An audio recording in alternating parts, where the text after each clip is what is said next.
boa empresa não necessariamente é sinônimo de um bom investimento. Sim. É o preço que vai determinar isso. Não importa a qualidade da empresa. Toda empresa tem o seu Seu preço, preço justo, né? né? Claro, isso se você segue o Value Investing, né? Que é a bíblia, né, dos Sim. investidores de longo prazo, né? Costuma ser. Então, pensando em preço, o que é muito importante para o investidor? Seria, assim, incabível dizer aqui para vocês, vocês trabalham, obviamente, vocês têm que acompanhar a bolsa todos os dias, toda hora, ficar ali obcecado e tentar comprar na mínima. Isso é impossível, nem quem trabalha com o mercado Sim. consegue acertar ali né, da mosca voando. Não dá, impossível. Então, a nossa preocupação foi, do Barsi na época também, foi desenvolver o que eu vou olhar para pelo menos não pagar caro por uma ação. Porque assim, se eu já sei que eu já não vou conseguir acertar o fundo, eu pelo menos preciso estabelecer ali o máximo que eu posso pagar por uma ação para eu receber ali alguma coisa que eu estou disposto. Então, qual foi o filtro que ele começou a usar? 6% ao ano só em dividendos. Às vezes as pessoas falam, putz, mas não é muito pouco, mas a gente está falando só de dividendos. Lembrando que se o dividendo deriva do lucro e o lucro ao longo do tempo é corrigido por inflação, a gente está falando de uma métrica real. Então ele não é 100% comparável com uma Selic, por exemplo. Da Selic você tira o IPCA e aí você tem a taxa de juros real. É com esse que a gente tem que comparar. Claro, no longo prazo é isso que faz sentido. Então, 6% é o teto. É o mínimo que eu quero receber. Com esse mínimo que eu quero receber, o que eu faço? Eu vou lá no site do RI, eu vejo a média, então isso é muito fácil, você vai somar os dividendos por ação em cada ano, divide por 5 ou 6, depende de quantos anos você analisar, você vai chegar ali na média de quanto mais ou menos essa empresa pagou nos últimos 5 anos. E dividir por 6%, 0,06. O que essa formulinha vai te cuspir ali? Que número é esse? Que é muito importante saber interpretar. É o preço teto. Então, esse preço teto é a minha margem de segurança, é o máximo que eu vou poder pagar por determinada ação para receber aquele mínimo de 6% ao ano em dividendos. Então, esse é basicamente o indicador que a gente sempre está olhando, né? Um dos principais? É um dos principais, na hora de tomar a decisão de comprar. Claro que antes de tomar a decisão de comprar o ativo, você precisa analisar a qualidade. Então, aí vem toda uma análise contábil. Então, você precisa analisar não só os múltiplos, mas também EBITDA, endividamento, liquidez, né? Todo aquele fluxo de caixa. A gente gosta de histórico. Não necessariamente o que está pagando mais agora vai ser o que vai pagar no futuro. Então, por exemplo, a Taesa é uma que está sempre no top 10 das boas pagadoras. Está pagando muito bem agora, a tendência é que continue. Não nesse nível, porque depende muito do IGPM, né? Tende a uma normalização, mas eu não tenho dúvida que vai continuar ali pelo menos no top 10 nos próximos 10 anos, vamos dizer assim, como foi no passado, né? Então, é isso que a gente faz, a gente sempre está acompanhando esses números, que eles não ficam mudando toda hora. Eles só vão mudando se tem alguma mudança de perspectiva. Então, por exemplo, o Banco do Brasil pagava 30%, esse ano determinou que vai pagar 40% de payout, vai distribuir 40% do lucro. Opa, mudou meu preço teto, porque vai mudar o dividendo por ação que ela vai pagar, né? Então você pode desenvolver duas métricas. Uma pergunta aqui, Luiz, ainda dá tempo de comprar Banco do Brasil? O que você acha? Olha, sempre dá tempo. A gente tem duas análises aqui, né? O pessoal se atém muito ao fato de ser uma controlada pela União, né? Então tem a influência política.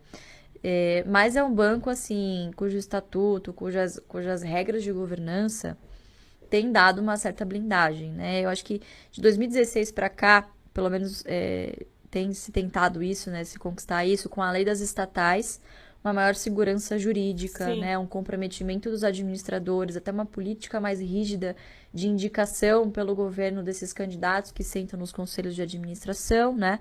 Então, hoje não é qualquer Zé Mané de qualquer partido que sentam nos conselhos de administração.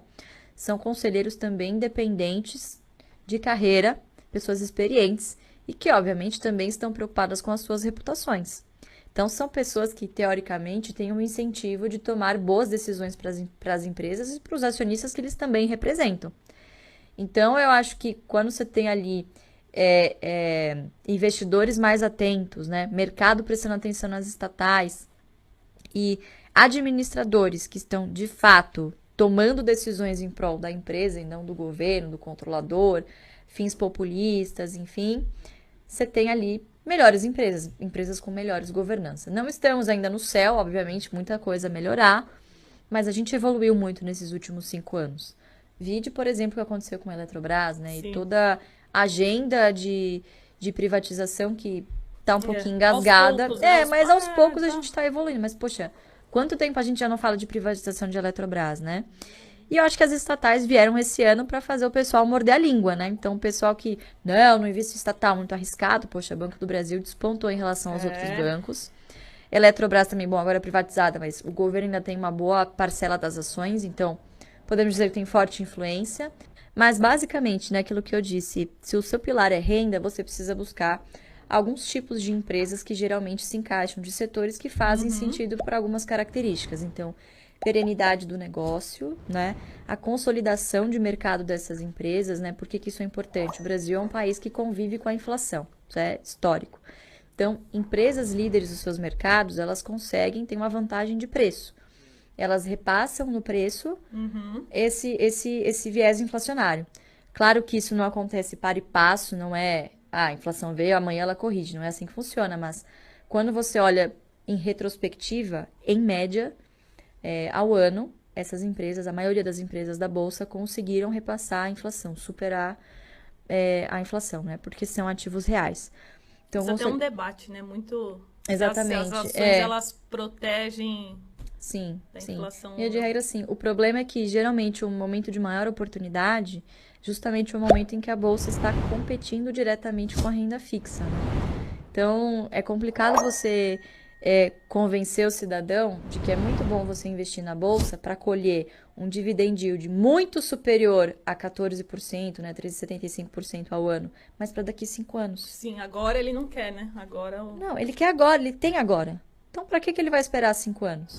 Mas o que às vezes as pessoas falham em entender é que 13% ao ano na bolsa é sobre uma base crescente, se você está em boas empresas. Sim. Né? Isso vai se compondo conforme você vai reinvestindo os dividendos. Então, hoje, se eu olhar para trás e ver o histórico, se você comparar o preço que eu paguei em algumas posições que eu tenho versus o que elas me pagaram de dividendos, que é o que a gente chama de yield on cost, né, que é a rentabilidade do dividendo sobre o preço médio, o preço que você pagou, né, o quanto você desembolsou. Cara, eu tenho rentabilidade hoje, por exemplo, Braskem me pagou 40% ao ano, que é muito superior à renda fixa. Sim. E isso continua. Então, como eu tenho preços confortáveis, e se cair, poxa, eu estou disponível ali com os meus próprios dividendos, né, com esse fluxo constante para reinvestir, então você fica mais tranquilo, né, com esse colchão, enfim, com essa rentabilidade. Só que isso não vem da noite pro dia, isso foi construído. Eu estou investindo há quase 20 anos. Não, 20 anos não, desculpa. Não, fiz a conta errada. Foi 2008. Para tudo, gente. Para tudo. 20 anos não. Não comecei com 8, não. Foi com 14. Com 14 anos, foi em 2008. Então, assim, tô há bastante tempo investindo, né?